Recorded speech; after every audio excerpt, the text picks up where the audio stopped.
बिस्मिल्लाहिर्रहमानिर्रहीम नहमदुहु व नुसल्ली व नुसल्लिमु अला रसूलिहिल करीम अम्मा बअद फअऊज़ु बिल्लाहि मिनश शैतानिर रजीम बिस्मिल्लाहिर्रहमानिर्रहीम।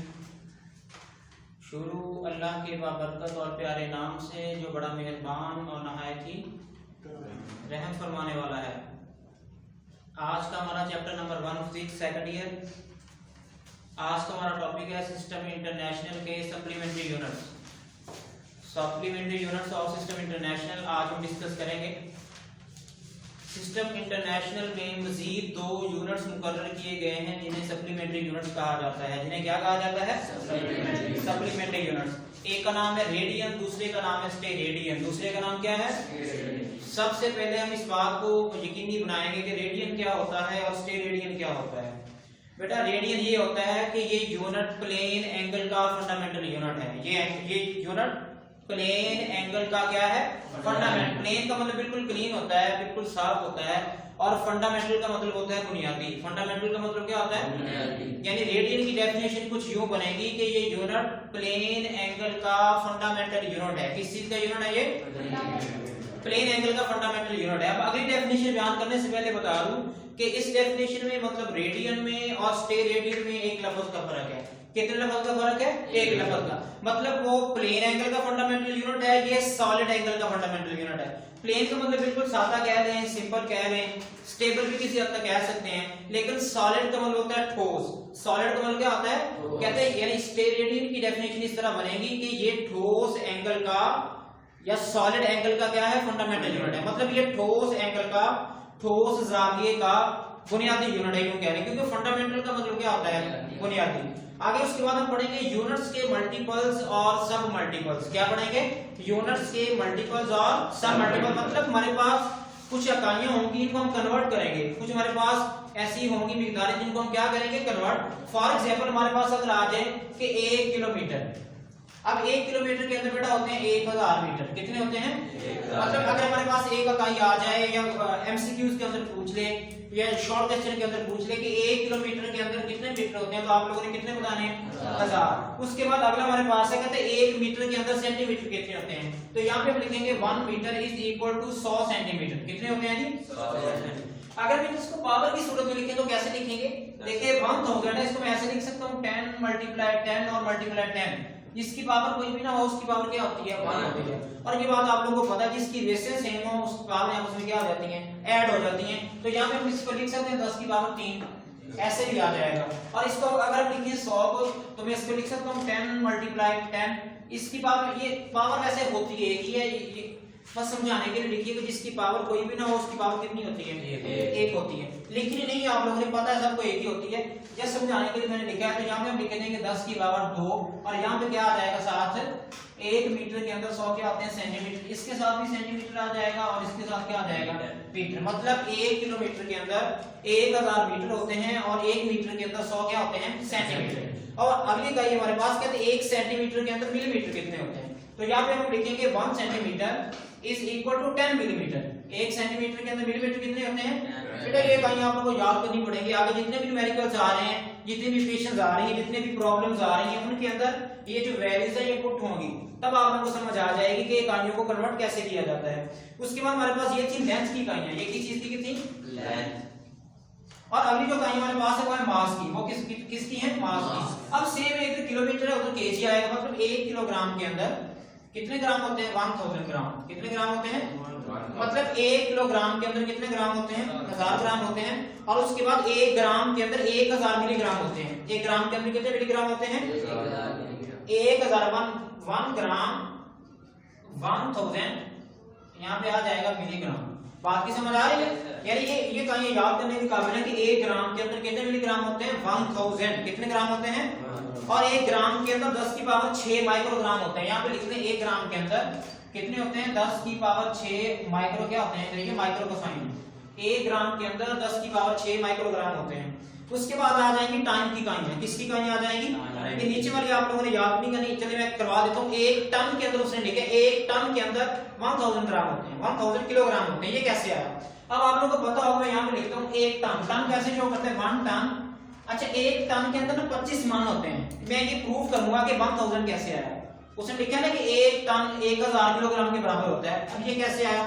एक टन के अंदर कितने मान होते हैं? 25 मान होते हैं। कितने मान होते हैं? और एक मन के अंदर कितने केजी होते हैं? 40। इतने ही होते हैं ना। अब एक टन के अंदर 25 मान और एक मन के अंदर 40 केजी, ठीक है। और इन दोनों का अगर हम मल्टीप्लाई करवाएं, 25 मल्टीप्लाई 40, ठीक है, 5 0 बार 0, 2 0 बार 0, 4 5 पर 20, 0 लगे 2, 4 2 बार 8, 2 कितने हो गए? 10। ये बन गया। समझ आ गई बात की? मतलब हम कह सकते हैं कि एक टन के अंदर कितने किलोग्राम होते हैं? 1000। बात की समझ है? एक टन के अंदर किलोग्राम कितने होते हैं? 1000। अगर कोई पूछे कि 1 किलोग्राम कैसे बना, तो आप लोगों ने ये बात को समझाना है कि एक टन के अंदर 25 मान होते हैं और एक मान के अंदर 40 केजी होते हैं। 25 मल्टीप्लाई 40 करेंगे, हमारे पास 1000 केजी आ जाएगा। ये 1000 केजी किस चीज की वैल्यू है? कि एक टन के अंदर इतने क्या होते हैं? केजी होते हैं। एक टन के अंदर इतने क्या होते हैं? केजी। अब अगली इकाई हमारे पास टाइम की, ये तो आप लोगों को पता ही होगा। इधर देखिए मेरी तरफ, टाइम की इकाई है, उससे लिखा है 1 hour, HOUR is equal to 1 घंटा है। 1 घंटा नॉर्मल सी बात है। 1 घंटे के अंदर कितने मिनट होते हैं? 60 मिनट होते हैं। कितने होते हैं जी? 60। और 1 मिनट के अंदर कितने सेकंड होते हैं? 60 सेकंड। अगर ये क्वेश्चन मैं आप लोगों से करूं कि 1 घंटे के अंदर सेकंड कितने होते हैं, तब क्या बताएंगे आप लोग? एक घंटे के अंदर सेकंड कितने होते हैं? अब ये तो नॉर्मल सिंपल बात है कि 1 घंटे के अंदर 60 मिनट हो गए, 1 मिनट के अंदर 60 सेकंड हो गए।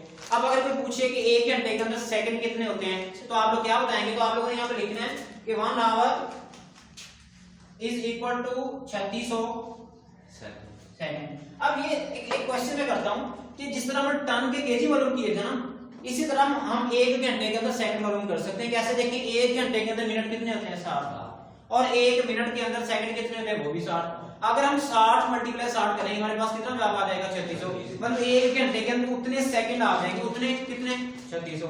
1 घंटे के अंदर 60 मिनट और 1 मिनट के अंदर 60 सेकंड। 60 मल्टीप्लाई 60 करें ना, 60 मल्टीप्लाई 60, तो हमारे पास जवाब बनता है 3600। क्या बनता है? 3600 सेकंड होते हैं किसके अंदर? 1 घंटे के अंदर। अगर हमने 1 दिन के अंदर मालूम करने हो, किसके अंदर मालूम करने हो? 1 दिन के अंदर। मतलब 1 दिन के अंदर कितने सेकंड होते हैं? तो 24 मल्टीप्लाई 3600। एक दिन के अंदर घंटे कितने होते हैं? 24 घंटे होते हैं। और 1 घंटे के अंदर सेकंड कितने होते हैं? 3600। हमने मालूम करने कि 1 दिन के अंदर सेकंड कितने होते हैं। ये तो पहले मालूम की थी 1 घंटे के अंदर सेकंड। अब हमने मालूम क्या करना है? क्या मालूम करना है? 1 दिन के अंदर सेकंड कितने। तो बड़ी पेचीदगी वाली बात है कि 1 घंटे के अंदर सेकंड कितने होते हैं। आंख बंद करके खोलें, सेकंड गुजर जाता है। अब क्या करेंगे? 1 दिन के अंदर 24 घंटे और 1 घंटे के अंदर 3600 सेकंड। 3600 मल्टीप्लाई 24 करें, 3600 मल्टीप्लाई 24। ये 3600 हमारे पास क्या बनता है? सेकंड है। किसके अंदर? 1 घंटे के अंदर। ये 24 क्या है? 1 दिन के अंदर 24 घंटे हैं। अब 3600 मल्टीप्लाई 24 करेंगे, हमारे पास उतने क्या आ जाएंगे? सेकंड आ जाएंगे। 4 0 बार 4 0 बार 6 4 बार 24, 2 कैरी, 4 3 बार 12, 2 14, 2 0 बार 0, 2 0 बार 0, 2 6 बार 12, 2 3 बार 6 और 1 7। देखें 0 0 4 4 2 6 7 1 8। कितने बनते हैं? 1 दिन के अंदर सेकंड। अच्छा, हमने सेकंड की डेफिनेशन पढ़ी थी, याद है? हाँ ना, पढ़ी थी ना। एक शमसी दिन का 1/86,400 सेकंड कहलाता है। अब बात की समझ आ गई? मतलब एक औसत शमसी दिन का, सोलर डे का, सूरज वाले दिन का 1 बटा, अकेला 86,400 नहीं है, हम सेकंड की बात कर रहे थे कि एक शमसी दिन का 1/86,400 हिस्सा क्या कहलाता है? 1 सेकंड कहलाता है। अब हमने मालूम कर लिया कि 1 दिन के अंदर कितने सेकंड होते हैं? 86,400 सेकंड। 86,400। अब सेम इसी तरह हम 1 हफ्ते के भी मालूम कर सकते हैं, 1 महीने के भी मालूम कर सकते हैं, 1 साल के भी मालूम कर सकते हैं, 10 साल के भी मालूम कर सकते हैं, और 20 साल के अंदर कितने सेकंड होते हैं ये भी हम मालूम कर सकते हैं। किस फार्मूले से? According to this formula. उसके बाद अगली हमारे पास डेफिनेशन है, बल्कि अगला फार्मूला हमारे पास। उसने लिखा था कि 1 मिली सेकंड के अंदर 10 की पावर -3 सेकंड होते हैं। 1 मिली सेकंड के अंदर, व्हाइट बोर्ड को फॉलो कीजिएगा। उसने बोला 1 मिली सेकंड के अंदर कितने होते हैं? 10 की पावर -3 सेकंड। कितने होते हैं? 10 के लिए ये वैल्यूज बड़ी समझने वाली हैं। अगर ये नहीं समझेंगे अगर न्यूमेरिकल्स की आप लोगों को समझ बिल्कुल भी नहीं आएगी, ऊपर से गुजर जाएंगे। ठीक है, यहाँ पे लिखेंगे 10 की पावर -3 सेकंड। अच्छा मैं क्वेश्चन करता हूँ आप लोगों से, ये 10 की पावर जो 3 है इसके साथ माइनस कहां से आया?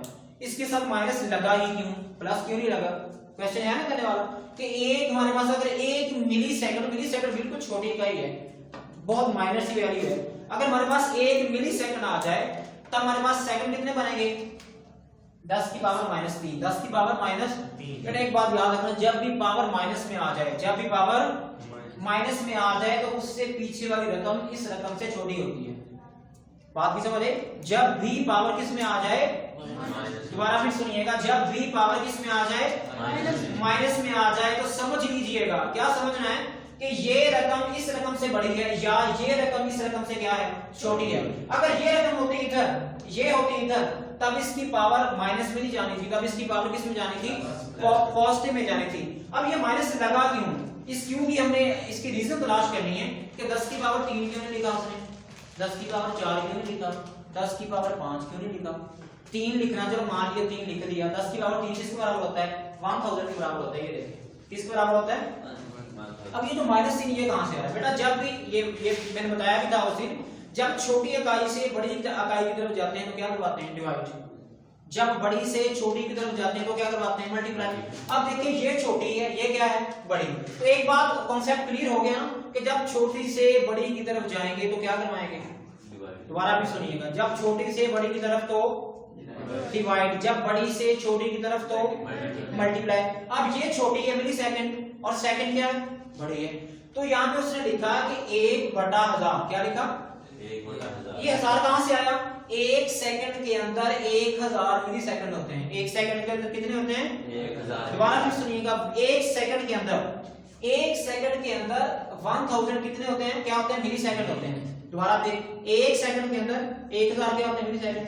क्या मैं 1000 को 10 की पावर 3 लिख सकता हूँ, लिख सकता हूँ। तो यहाँ मैं लिखूंगा 1/10 की पावर 3। ये नीचे इसकी पावर पॉजिटिव में है, जब ऊपर जाएगी इसकी पावर माइनस में क्या हो जाएगी, तब्दील हो जाएगी। बात भी समझ आ रही है? ये लॉजिक कहां से बना कि हम छोटी से बड़ी की तरफ जा रहे हैं। जैसे ही हम छोटी से बड़ी की तरफ जाएंगे तो ऑटोमेटिकली जो हमारी पावर है वो किस में चली जाएगी, माइनस में चली जाएगी। जब हम जाएंगे बड़ी से छोटी की तरफ तब हमारी पावर ऑटोमेटिकली क्या हो जाएगी, पॉजिटिव में तब्दील हो जाएगी। यही चीजें करने वाली। उसके बाद आगे हम एक डेफिनेशन पढ़ते हैं, डायमेंशन। कौन सी डेफिनेशन है, डायमेंशन। डायमेंशन क्या होती है, कहता है किसी क्वांटिटी को लेंथ, किसी क्वांटिटी को लेंथ, मास और टाइम की फंडामेंटल क्वांटिटीज की डायमेंशन की पावर की सूरत में ज़ाहिर करना डायमेंशनल मसावात कहलाता है। बात समझने के काबिल है। अब इसमें 2-3 लफ्ज ऐसे इस्तेमाल हुए जिनको समझाना बहुत जरूरी है। जैसे क्वांटिटी, अब क्वांटिटी बेटा कहते हैं मिकदार को, किस चीज को कहते हैं, यानी किसी मिकदार को लेंथ, लेंथ का मतलब क्या होता है, लंबाई। तो इसको मैं बिल्कुल आसान कर देता हूँ, किसी मिकदार को लंबाई, किसी मिकदार को लंबाई। मास और टाइम, ये तो सिंपल बात है, मास भी आप लोगों को पता क्या होता है और टाइम भी आप लोगों को पता क्या होता है। इनकी डेफिनेशन हमने पीछे पढ़ी थी, जब पढ़ा था उसके मीटर की डेफिनेशन पढ़ी थी, उसके बाद हमने किलोमीटर की पढ़ी थी, उसके बाद हमने किलोग्राम की पढ़ी थी, उसके बाद हमने सेकंड की पढ़ी थी। ये सारी डेफिनेशन हम ऑलरेडी डिस्कस कर चुके हैं। किसी क्वांटिटी को लेंथ, मास और टाइम की फंडामेंटल क्वांटिटीज की डायमेंशन की पावर की सूरत में ज़ाहिर करना। अब डायमेंशन की पावर की सूरत में ज़ाहिर करना मतलब कोई भी वैल्यू है उसकी डायमेंशन लेकर उसको उसकी पावर की सूरत में ज़ाहिर कर देना, डायमेंशनल मसावात कहलाता है। मसावात की इंग्लिश में क्या कहते हैं, इक्वेशन। क्या कहते हैं, किसी मास को लेंथ, दोबारा फिर सुनिएगा, किसी मास को लेंथ, किसी मास को लेंथ, मास, टाइम, यूं कह रहे किसी क्वांटिटी को लेंथ, मास, टाइम की फंडामेंटल क्वांटिटीज की पावर की सूरत में ज़ाहिर करना। किसकी सूरत में ज़ाहिर करना, पावर की सूरत में ज़ाहिर करना डायमेंशनल मसावात कहलाता है। क्या कहलाता है जी, डायमेंशनल मसावात कहलाता है। नेक्स्ट डेफिनेशन है जी हमारे पास, डायमेंशनल मसावात क्या है, बोले भाई, डायमेंशनल मसावात कहता है किसी फिजिकल क्वांटिटी को उसके डायमेंशनल फार्मूला के बराबर लिखने से डायमेंशनल मसावात हासिल होती है। मसावात के एक तरफ फिजिकल क्वांटिटी एक्सेलरेशन होता है जबकि दूसरी जानब उसका डायमेंशनल फार्मूला होता है। ये एक डायमेंशनल मसावात कहलाती है। ये क्या कहलाती है, डायमेंशनल। सिंपल सी बात है, इतनी ज्यादा लॉजिकेबल नहीं है कि डायमेंशनल मसावात कैसे कहते हैं। अब इसमें एक लफ्ज इस्तेमाल हुआ है एक्सेलरेशन का। किसका लफ्ज इस्तेमाल हुआ? अब मैं अगर पूछूं कि व्हाट इज एक्सेलरेशन या एक्सेलरेशन किसे कहते हैं, तो आप लोग क्या जवाब देंगे कि वेलोसिटी में तब्दीली की शरह एक्सेलरेशन कहलाती है। वेलोसिटी में तब्दीली की शरह क्या कहलाती है? एक्सेलरेशन। और एक्सेलरेशन का यूनिट मीटर फी सेकंड स्केल होता है। क्या होता है? दोबारा फिर सुनिएगा कि वेलोसिटी में तब्दीली की शरह क्या कहलाती है? एक्सेलरेशन। एक्सेलरेशन को ज़ाहिर करते हैं स्मॉल a से और इसका यूनिट होता है मीटर फी सेकंड स्क्वायर। क्या होता है? वेलोसिटी में तब्दीली की शरह को एक्सेलरेशन कहते हैं और एक्सेलरेशन को ज़ाहिर करते हैं छोटे a के साथ। और इसका जो यूनिट होगा, जो जवाब के साथ आएगा, जो अंश के साथ आएगा, जो आंसर के साथ आएगा, उसके साथ हम क्या लिखेंगे? मीटर फी सेकंड स्क्वायर। ये बहुत जरूरी होता है, अगर नहीं लिखेंगे तो एक नंबर क्या हो जाएगा? कैंसिल हो जाएगा या कम हो जाएगा। उसके बाद लास्ट हमारा टॉपिक आज थ्योरी का डायमेंशनल मसलातों का इस्तेमाल। किसका इस्तेमाल है? Uses of dimensional equation. अब देखिए सिर्फ ये 3-4 मैं समझा दूंगा, आप लोगों को गौर से समझ लेने कि डायमेंशनल मसलातों को हम कहां-कहां इस्तेमाल कर सकते हैं, डायमेंशनल मसलातों को हम कहां-कहां यूज कर सकते हैं। पहला इस्तेमाल क्या है? देखिए, इनकी मदद से किसी फिजिकल क्वांटिटी का यूनिट एक सिस्टम से दूसरे सिस्टम में तब्दील किया जा सकता है। ये बात हम ऑलरेडी कर चुके हैं। मतलब अब देखिए, हमने कोई भी न्यूमेरिकल करना है, फर्ज करें एक इकाई आ गई सेंटीमीटर में, तो ये न्यूमेरिकल का रूल होता है हमेशा इकाई को या न्यूमेरिकल को या गिवन डेटा को बड़ी इकाई में सॉल्व करते हैं। किस इकाई में सॉल्व करते हैं? अब फर्ज करें मेरे पास, मैं एक मिसाल देता हूं कि मेरे पास आ गई लेंथ 4 सेंटीमीटर, तो क्या हम 4 सेंटीमीटर इस फार्मूले के अंदर पुट कर देंगे, मेरे पास जवाब आ जाएगा? नहीं, बिल्कुल गलत। 4 सेंटीमीटर के हम क्या बनाएंगे? मीटर बनाएंगे। जो जवाब आएगा 0.04 शायद आएगा, तो इसको 100 के साथ क्या करवाएंगे? डिवाइड करवाएंगे। हमारे पास लेंथ का जवाब मीटर में आ जाएगा। तो 100 कहां से आया? आप लोगों को पता है कि 1 मीटर के अंदर कितने सेंटीमीटर होते हैं? 100 सेंटीमीटर होते हैं। बात की समझ आ गई? 1 मीटर के अंदर सेंटीमीटर कितने होते हैं? 100। हमने तकसीम क्यों करवाया? क्योंकि हम छोटी इकाई से बड़ी इकाई की तरफ जा रहे हैं। इसका जवाब आ जाएगा 0.04। क्या आ जाएगा? 0.04 मीटर आ जाएगा। यही डायमेंशनल मसवात का पहला इस्तेमाल है कि किसी भी फिजिकल क्वांटिटी को एक यूनिट से दूसरे यूनिट में क्या किया जा सकता है? तब्दील किया जा सकता है। क्या किया जा सकता है? यही बात की समझ आई? फर्ज करें हमारे पास सेंटीमीटर था, उसको हमने तब्दील कर लिया मीटर में। हमारे पास मिलीमीटर था, उसके मीटर बना लिए। हमारे पास नैनो था, उसके माइक्रो बना लिए। माइक्रो था, उसके किलो बना लिए। किलो के हमने माइल बना लिए। सेंटी के मीटर बना लिए। मीटर के फुट बना लिए। मतलब एक इकाई को दूसरी इकाई में बाआसानी इजीली चेंज किया जा सकता है। यह डायमेंशनल मसवात का पहला इस्तेमाल। अब दूसरा इस्तेमाल क्या है? कहते हैं मुख्तलिफ फिजिकल क्वांटिटीज के दरमियान दुरुस्त बाहमी ताल्लुक मालूम किया जा सकता है या किसी मसवात के दुरुस्त होने को जांचा जा सकता है या किसी मसवात के दुरुस्त होने को। अब हम किसी मसवात को, किसी इक्वेशन को हम कैसे नाप सकते हैं? हमें ये कैसे मालूम होगा कि जो हमने की है वो बिल्कुल सही है? मैंने आप लोगों के सामने 2 एग्जांपल्स की है। एक तो ये की हमने सेकंड वाली, ये देखिए हमने 86,400 मालूम किए। ये डेफिनेशन हम ऑलरेडी पढ़ चुके हैं 1 सेकंड की कि एक औसत शमसी दिन का 1/86,400 हिस्सा क्या कहलाता है? 1 सेकंड कहलाता है। ये हमें पता चल गया क्योंकि इस वैल्यू को हमें ऑलरेडी पता था कि एक यानी शमसी दिन का अगर 1/86,400 होगी तब क्या बनेगा? 1 सेकंड बनेगा। अब ये चीज हमने ये हमने दुरुस्त कर ली, हमने जांच लिया, हमने इसकी पड़ताल कर ली, हमने इसकी वेरिफिकेशन कर ली, आया कि हमारी वैल्यू ठीक है या गलत है। जब हमने वेरिफिकेशन की तब जाके हमें पता चला कि जो 86,400 ये बिल्कुल क्या है? ठीक है। एक एग्जांपल ये चेक कर ले, दूसरी ये चेक कर ले। अब सबको पता है कि 1 टन के अंदर मान कितने होते हैं? 25 होते हैं। 1 टन के अंदर कितने मान होते हैं? 25। और 1 मन के अंदर किलोग्राम कितने होते हैं? 40। यानी 1 मन में 40 केजी होते हैं। अब 25 और 40 करेंगे, हमारे पास क्या आ जाएगा? 1000 केजी आ जाएगा। अब 1000 केजी क्या है कि 1 मन के अंदर इतने केजी होते हैं। हमें कैसे पता चला कि 1000 कहां से आया? हमें कैसे पता चला? तो हमने इन दोनों को मल्टीप्लाई कराया, 25 और 40 को। 25 कैसे आया? क्योंकि 1 टन के अंदर इतने मान होते हैं। 40 कहां से आया? क्योंकि 1 मन के अंदर इतने क्या होते हैं? केजी होते हैं। 25 मल्टीप्लाई 40 करेंगे, हमारे पास 1000 केजी आ जाएगा। ये 1000 केजी क्या है? 1 टन के अंदर इतने क्या होते हैं? किलोग्राम होते हैं। दूसरे इस्तेमाल की समझ आ गई। अब तीसरा इस्तेमाल है हमारे पास, कहता है किसी नामालूम मिकदार की डायमेंशन मालूम की जा सकती है। ये बड़ा ही सिंपल है। किसी नामालूम मिकदार की क्या मालूम की जा सकती है? डायमेंशन। अब नामालूम मिकदार इसमें देखें कौन सी है? नामालूम मिकदार। ये चीज नामालूम मिकदार थी केवल। हमें नहीं पता था कि 10 की पावर 3 कैसे आएगा। जब हमने इसको डायमेंशन की पावर की सूरत में लिखा, किसकी सूरत में लिखा? डायमेंशन की पावर की सूरत में लिखा, तब जाके हमें पता चला कि 10 की पावर 3 को क्या कहते हैं? डायमेंशन की पावर की सूरत में लिखना कहते हैं। ये है जो हमारे पास डायमेंशन मसवात का तीसरा इस्तेमाल। और चौथा आखिरी क्या है? हासिल किए गए नतायज का जांचा जा सकता है या हासिल किए गए नतायज को परखा जा सकता है, हासिल किए गए नतायज की पड़ताल की जा सकती है, उसको वेरीफाई किया जा सकता है। वेरीफाई कैसे करेंगे? अब देखिए फर्ज कर लीजिए मैं एक क्वेश्चन करता हूँ आप लोगों से। क्वेश्चन क्या करता हूँ कि आप लोग एक दिन है हमारे पास, एक दिन के अंदर घंटे कितने हैं? 24। अब एक दिन के अंदर आप लोग मिली सेकंड मालूम करें। अब ये तो बड़ी लंबी चौड़ी वो कैलकुलेशन हो जाएगी। पहले एक हमने 1 घंटे के सेकंड मालूम करेंगे, बल्कि पहले 1 घंटे के मिनट मालूम करेंगे, फिर 1 मिनट के सेकंड मालूम करेंगे, फिर 1 दिन के सेकंड मालूम करेंगे, फिर 24 घंटों के सेकंड मालूम करेंगे, फिर जितने आ जाएंगे फिर उसको 10 की पावर 3 के साथ हम क्या कर देंगे? 10 की पावर 3 के तरह 10 की पावर 3 के साथ मल्टीप्लाई करवा देंगे, तब हमारे पास इतने दिन के अंदर, पूरे दिन के अंदर उतने क्या आ जाएंगे? मिली सेकंड आ जाएंगे। ये है हमारे पास चौथा और आखिरी सवाल कि हासिल किए गए नतायज को जांचा जा सकता है।